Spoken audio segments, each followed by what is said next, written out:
양가로 3번입니다. 모세의 간구에 대한 하나님의 대답을 신명기 3장 23절에서 25절에 제가 읽어 올리겠습니다. 그때 내가 여호와께 간구하기를 주 여호와여 주께서 주의 크심과 주의 권능을 주의 종에게 나타내시기를 시작하셨사오니 천지간에 무슨 신이 능히 주의 행하신 일 곧 주의 큰 능력으로 행하신 일같이 행할 수 있으리이까. 구하옵나니 나로 건너가게 하사 요단 저편에 있는 아름다운 땅 아름다운 산과 레바논을 보게 하옵소서 하되. 모세는 요단강을 건너가지 못하리라는 하나님의 말씀을 먼저 들었죠. 그런데 한 번만 더 생각하여 주사 자기의 기도를 들어달라고 기도하고 있습니다. 거기에 대한 하나님의 응답이 무엇이었습니까? 바로 한 절 아래 26절부터 28절까지 제가 또 읽어드리겠습니다. 여호와께서 너희의 영고로 내게 진노하사 내 말을 듣지 아니하시고 내게 이르시기를 그만해도 족하니 이 일로 다시 내게 말하지 말라. 너는 비스가산 꼭대기에 올라가서 눈을 들어 동서남북을 바라고 내 눈으로 그 땅을 보라. 내가 이 요단을 건너지 못할 것임이니라. 너는 여호수아에게 명하고 그를 담대케 하며 그를 강경케 하라. 그는 이 백성을 거느리고 건너가서 내가 볼 땅을 그들로 기업으로 얻게 하리라 하셨느니라.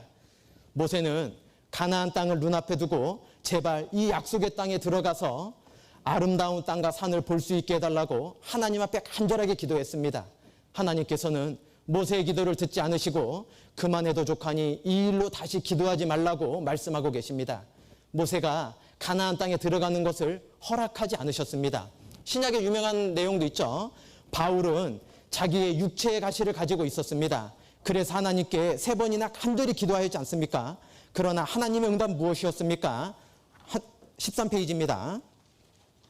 13페이지 고린도후서 12장 9절 인용된 말씀을 같이 읽도록 하시겠습니다.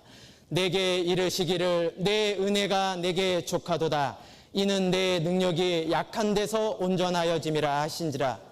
이러므로 도리어 크게 기뻐함으로 나의 여러 약한 것들에 대하여 자랑하리니 이는 그리스도의 능력으로 내게 머물게 하려 함이라.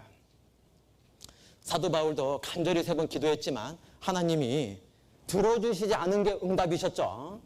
그 밑에 기도에 응답하시는 방법은 크게 3가지로 생각해 볼 수 있을 겁니다. 첫 번째가 바로 응답해 주시든지 시간이 걸려 응답해 주시든지 예스의 모양으로 우리에게 응답해 주시는 겁니다. 두 번째는 우리는 당장의 안타까움이 있고 당장은 혹 불평, 원망을 감춰 놓을지 모르지만 안 된다는 걸로도 응답하신다는 걸 잊지 마셔야 됩니다.